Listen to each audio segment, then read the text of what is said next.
And let's start with Klay Thompson. Let's start with Klay Thompson. He's the biggest name out here. We get the Wiggins. We're going to get the Kuminga, the Paul George sweepstakes.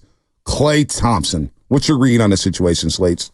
Well, it all ties together, right? Part of the reason it has gotten to as icy a point as it has is because what are the Warriors doing right now? They're not dealing with Klay Thompson. They're dealing with trying to get other stuff done.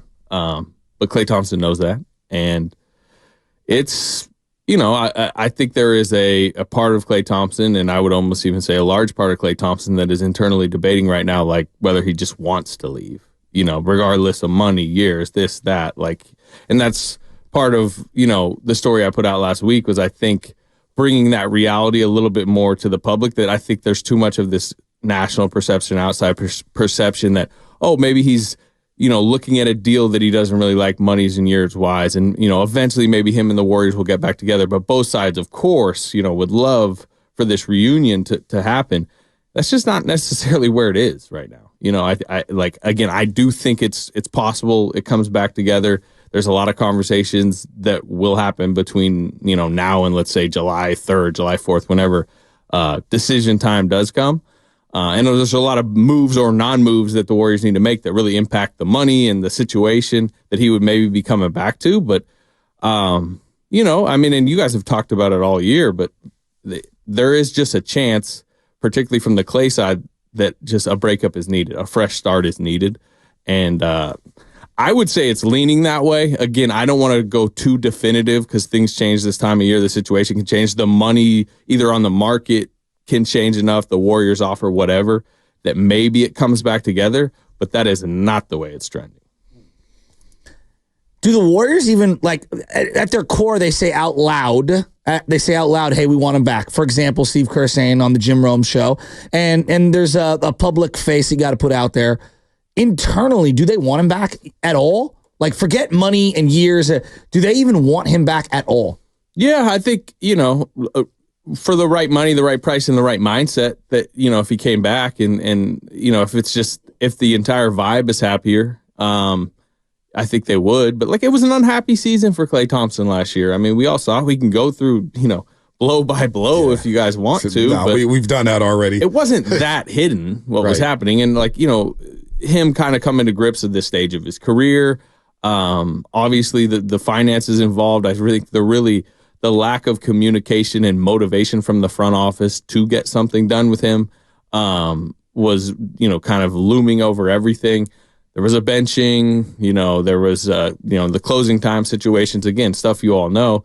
And it's just, I think part of what he's deciding right now is from a happiness perspective, from a mental health perspective. And we all know he really kind of dives deep into that and what is, will make him happy. I think he's deciding I think there's a lot of benefits to the Bay, benefits to the legendary status and living here, boats, all that. But there's also you might just want to go try something new at this stage of his career. So to me, there's a multiple layers to this. There's obviously the emotional component, which is real, right? And hey, I helped build this and yada. What's the role that they envision for him regardless? Because I have a hard time thinking, let's say they make no big moves, hypothetically, no big moves. Podziemski, Moody, we're prioritizing them and you're going to accept that. I have a hard time that the coach sticks to that plan for a long time and that he's willing to accept that. Is role a big part of all of this? Yeah, I think it's contentness within. It's not okay, you're guaranteed to be a six man. You're guaranteed it's going to be 22 to 24 minutes a night, but it's definitely the idea of you're coming back to certain nights you're playing smaller minutes, certain nights you're being minimized, certain stretches of games. As if we're talking about multi-year type deals, what is he right now, 34? By the time you're 37, you maybe are shifting more towards the Andre Iguodala style role, especially if Moses Moody is in year 6 and Podziemski's in year 4. I think there's a bigger picture view of it that the finances obviously also play into.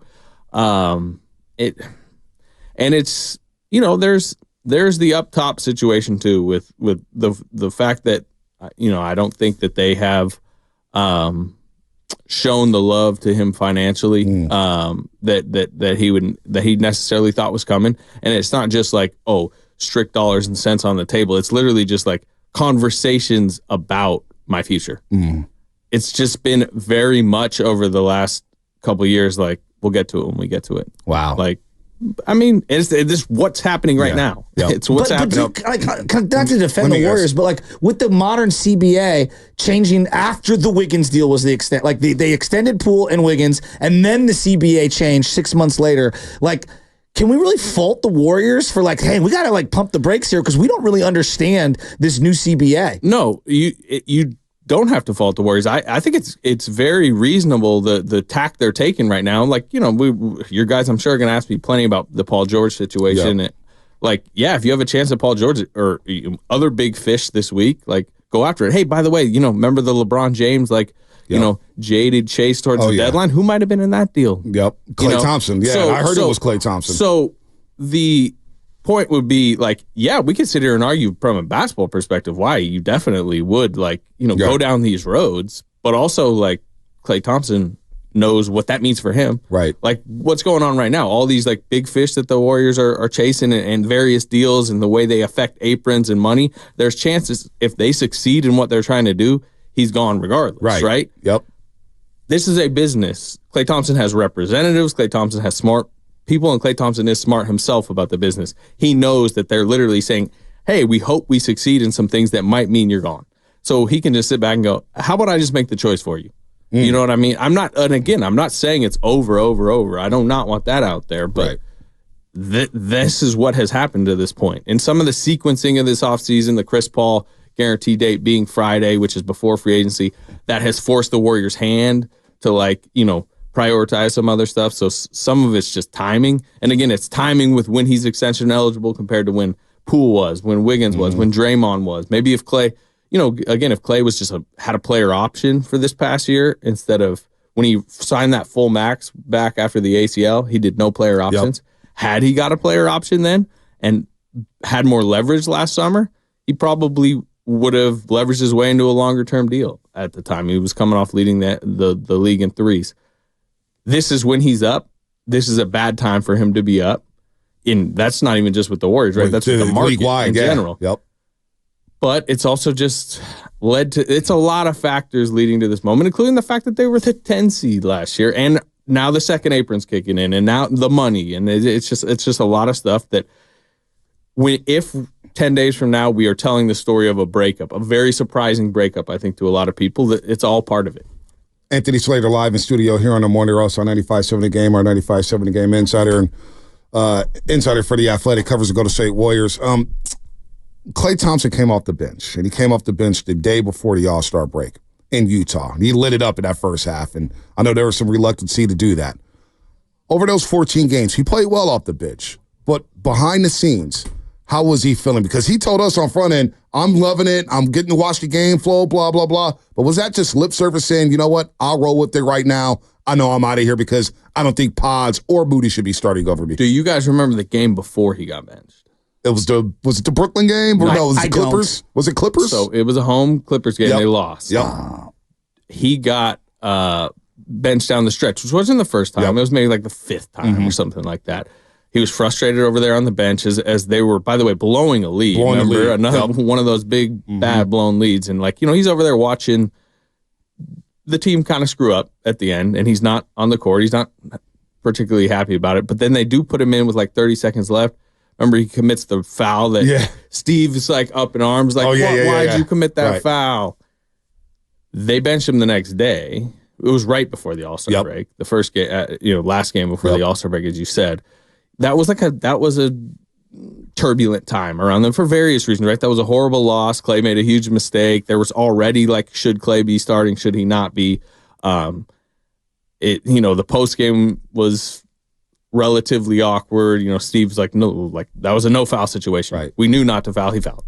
That wasn't like, which I don't think led into the great conversation about coming off the bench. Obviously, he accepted it. He came out that night, was like old school, like he lit it up. Yeah, he did the halftime interview with Vincent Buki. What did he have at half that night? Like 20 plus. It was unreal. And then, and this is Klay in a lot of ways, where sometimes he kind of has these moments, grumpy moments, responses to stuff, especially because he has this like deep competitive fire within him. And then he maybe a day or two later gives a press conference where you're like, wow, that was really introspective and, egoless, like blaming himself. Hey, I shouldn't have handled it this way. Hey, I shouldn't have said that. Hey, how about Manu Ginobili? You know, he even mentioned Manu that night.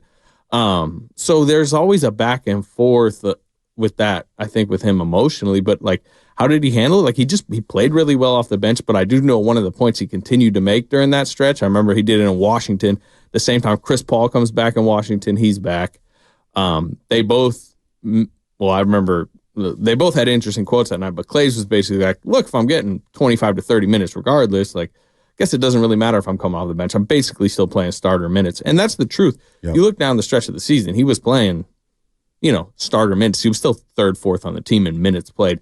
So I think that matters to him more than, like, I just don't think he wants to be like a 18-minute per night player. Right.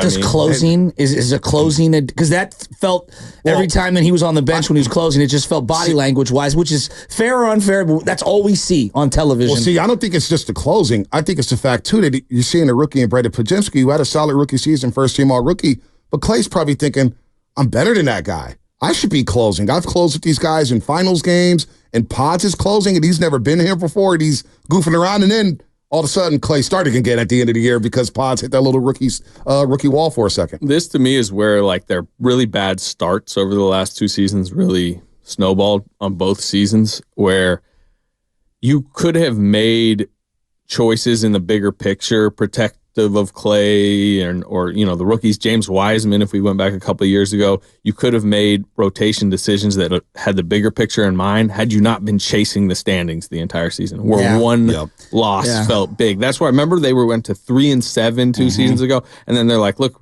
we got to bench James Wiseman. And I know the fan base was up in arms because it was like, why is Anthony Lamb on the floor at times over Kuminga, this or that? And like, Steve's explanation was always like, look, we have to win tonight. Right. Anthony Lamb's plus minus is good. He connects the lineups, makes the ball flow. And the coaching staff's belief was we have a better chance to beat the Pelicans tonight, whoever, if he's playing 20 minutes over, Kuminga, Wiseman, whoever. And part of that was because they just had to, these last two seasons, they've had to win every night because they've gotten behind so much. So hypothetically, he walks into that locker room, Klay Thompson, next year, a similar locker room to this year. How's he received? How are his relationships with the coach, the coaching staff, Steph, Draymond, everyone? We'll see. I mean, I think if he decides to sign back with the Warriors, I think a lot of the deeper conversations will have been had. Right. You know what I mean? Like that's, and again, I think part of what's going on right now is him deciding, do I want that? But I think if he does decide, yes, I want that, I think that's because will come to feel comfortable about the situation he's walking back into. Or the situation he doesn't have available to him necessarily in the outside world. But I don't think, this isn't to say there's some deeply fractured, Warriors don't want him back. I think they do, but again, I think they're driving a little bit more of a harder line and saying if you come back, it's for this money, this, more of an unknown role. It's not like, hey, you're playing this role, but it's like, hey, you're guaranteed nothing. And he just got to decide if he's okay with that. And if he does decide he's okay with that, I do think they'll almost hold him to that. Hey, you decided you wanted to come back. But again, there's so much going on. That'd be tough for Klay. I can't envision that. Like, hey, yeah, I agree to everything. I'm coming back with a lesser role. And then you go out there and you're seeing Pods and you're seeing Moody. And then if they do take a jump, great. But if they don't and the Warriors are still scuffling around 500, when does Klay all of a sudden I need to play 30? And then all of a sudden he starts shot hunting again, because he gets into that mode where he's like, well, nobody's getting theirs. We're struggling. I'm going to try to get mine. That's a sticky situation. I don't know if the Warriors should sign up for that. Well, I think there would be an understanding within all these conversations that also there's also nothing gifted to the young guys either. No. Like if I come to camp and I'm, looking good and, hitting, Klay still, even this version of Klay goes on month-long stretches where he's the best shooter in the league. 22 a game on 44% from three, high volume. I mean, you go look at his season numbers last year, even with that horrible start, it's still high level three and, half D. He's kind of become more of a 3-4 on the defensive end. You want him on bigger wings, but if he's by the end of last season, 0-10 aside, the 0-10 to Sacramento aside, he was one of their top 5, 6 best players in the last month, 2 months. Like, I'm glad you said that, not me, because I'm the Klay apologist. Let me ask you this. If Klay had the same deal from the Warriors and the Orlando Magic, which deal do you think he's taking? Is he staying in the Bay Area, or would he go down to Orlando? I don't think he's going team? to Orlando. You think that's dead? Yeah, I do. I mean, I guess it could all revive. It seems like Orlando's going in a different direction. It sounds like they're going to the KCP direction. From what I'm hearing, Contavious Caldwell-Pope could be an option for Orlando after they miss out on Malik Monk. Yeah, you heard the same thing, huh? You heard the same thing? You said it. You said it. No, you don't want to touch that. Where's Klay's landing spots now? I think that still has to materialize. I think the Paul George domino is massive here, not just obviously, maybe the Warriors get him, but like, does he go back to the Clippers and then Philly's got a bunch of cap space? Does he go to Philly and then, the Clippers are in scramble mode and are trying to reconfigure rosters? If there's, a lot of times what happens as you go into the market, suddenly you'll see a team trade a bunch of like a $17 million player and a $10 million player to Washington and San Antonio and give them picks because it's like, why are they doing that? Oh, they're clearing cap space for somebody. Right. So there could be I'll just say this, there could be some surprising landing spots out there for Klay Thompson. I'm not trying to name any teams right now, but there's a lot is in the air right now. What does Steph Curry want? What does he want with this team right now? Because we haven't heard from him. And I think a lot of this revolves around, obviously, what he wants. Like, has he made his preference on who he wants, irregardless of Klay? Has he made his preference on who he wants on this roster? Yeah, I mean, I think he's in the bring Klay back camp for sure. He's like, I think, probably the most vocal. If we're just talking Klay, if we're talking just bigger picture, I mean, he just, he wants a better team, but he's not just, right. At least in my opinion, or in my understanding, he's not just like, flipping tables, like, if you don't do this, like, I'm asking out type thing. I don't expect that, but, he's in on these bigger picture conversations. He's communicative with Mike Dunleavy, and, we'll see what gets done. At some point, I'm sure we're going to get into the Paul George conversation. Yeah, I tend to think he's interested in that possibility, and if calls can legally be made, I'm sure he will, pick up the phone. He's a birder. If you know him, or if he wants to talk to you, he'll talk to you on the phone. Hey, listen, they follow each other on Instagram, so maybe the DMs are wide open for Paul George and Stephen Curry. How does Draymond feel about Klay? Because he's part of the big three as well. Yeah, and he's here. How does he feel about bringing Klay back? Does he want Klay back? How does Klay feel about him? Look, I think Draymond, I assume, would love to have Klay back, but I think Draymond's, wants this team to be good like Steph wants this team to be good. And we will see. As far as their relationship, I mean, I think it's fine. I think there's a deep level of respect for what both have meant to each other over the years. I know we talked even last time I was on about, the press conference that Draymond had after the season that I think just struck a chord in a sense of like Klay, we talked about it at the time, but Klay doesn't like that, I guess, storyline that he owes the Warriors something because, basically they paid him for 2 seasons not to play because, I mean, I think it's a fair point on his side that like, how did I tear my ACL again? Yeah, oh, you mean Game 6 of the finals? Like, he was probably the best player on the floor. I thought we were going back to Toronto, Anthony. He hit that 3 from 26 feet. I said, all right, Toronto, we go. And then, by the way, like, demanded to come out of the Oracle locker room to shoot the free throws. Tried to get back on the defensive end before Steve Kerr had to call timeout. And as he's leaving the floor with a torn ACL, is telling Steve, like, give me 2 minutes. I'll be ready to start the fourth. Like, that is were you guys in Oracle that night? Oh, yes, absolutely. I was waiting to do the post-game show at the studio watching the game. I was there, Anthony. It was surreal. Like, history still matters, right? And that's why, within all these conversations, sure, we can like cold-heartedly look at like, if you could get a Paul George, can you get in on like a Lauri Markkanen right now? Or, what pieces would make sense? Like, sure. Yeah, leave Klay to the side right now, because he's at this point not on their level of player. Yeah, but like Klay Thompson knows who he has been to this area. And I can't believe it, though. And I've been saying this to him, blue in face. I know there's some clunky moments, a lot of clunky moments, but 2 seasons ago, he leads the league in threes, and made threes, and he shoots 41% from 3. I think that's good, right? I mean, 41% from 3. But most of our heroes don't stay on their team forever. Chris They don't Mullen, stay. No, I hear that. No, Ronnie Lott, that's not my point, Shasky. That's not my point, Shasky. My point is, the conversation around Klay is that he's washed, he's done, he's cooked. Overly He aggressive. just led the league and made threes, and last year came off the bench, shot 42% from three off the bench, and then shot like 38, 39 from three. But the question isn't, that was my thing. No. Anthony brought up history. Yeah. So it's like the history over the last 2 years has even been skewed to where it's like, he's just not a serviceable player. Any NBA player will tell you 19 points a game is 19 points a game in the NBA is the toughest league in the world. I know, but like using the video game analogy, going from a 99 to an 85 or an 81 or whatever is a precipitous drop off in your own mind and in the fans' mind, and so it's tough to come to an acceptance with that. It's tough to hear that he's washed when he has those type of numbers. That's my whole point. He's not washed.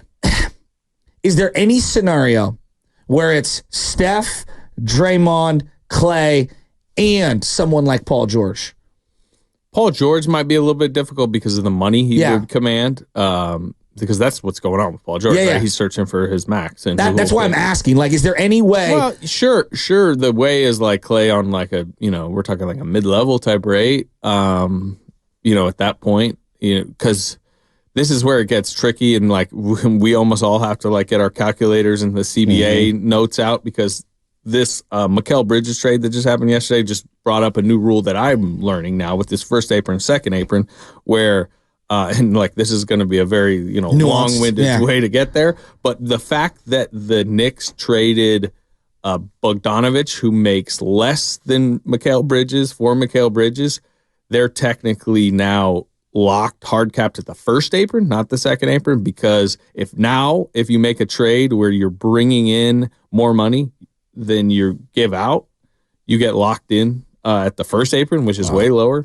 Whereas technically now the Nets are locked in at the second apron. So like making a trade for Paul George at minimum would lock them into the second apron. If they are bringing in more money, then that would actually lock them in at the first apron. And again, I don't even want to confuse all the listeners. I'm confusing myself almost because these are all new rules. The CBA was already too complicated, but there's all these new rules that Mike Dunleavy was talking at the press conference the other day. They just brought in a new cap guy from Detroit, John Phelps. He's replacing Anzi Salah, who went to Atlanta. After buying out Monty? Yeah. And he's basically saying, I got to hit up John like 20 times a day right now to be like, is this legal, this illegal? And by the way, stuff can be legal right now in June that it's July 1st when it triggers. But a lot of these trades, even if you agree to them and they're announced or they're reported, won't actually be able to go down until July. So the new rules will be under, I guess, the situation. So to answer your question, I think it would be very hard to get a Paul George in and have Klay back because of the money situation. But the way to potentially do that is Klay coming back on a real discount. And I guess my overall point is like, I think if Klay knows he's taking a discount, I'm not sure he'd want it to be with the Warriors. We'll see. Yeah. Again, I'm qualifying everything. Yeah. Because like there's so much going on in the league right now. Let's get into Paul George on the other side. Let's dive deeper into it. We'll play some sound from when